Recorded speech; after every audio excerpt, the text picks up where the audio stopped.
तर बँड बाजाच्या तालावर भाजपकडून जल्लोष साजरा करण्यात येतोय। ठाण्यात भाजप कार्यालयाबाहेर हा एकूणच जल्लोष साजरा करण्यात येतोय।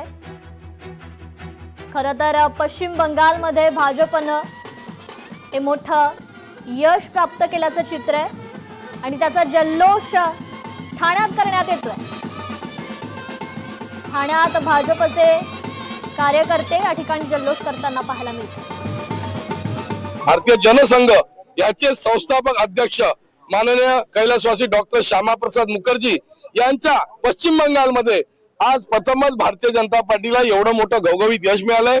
म्हणजे ज्या श्यामाप्रसाद मुखर्जींनी या विचारांची मुहूर्तमेढ रोवली त्यांच्या पश्चात आज तो पश्चिम बंगाल भारतीय जनता पार्टीच्या झेंड्याखाली आलेला आहे आणि हा जो सांस्कृतिक राष्ट्रवादाचा आणि देशहिताचा विचार आता या देशातले नागरिक स्वीकारायला लागलेले आहेत।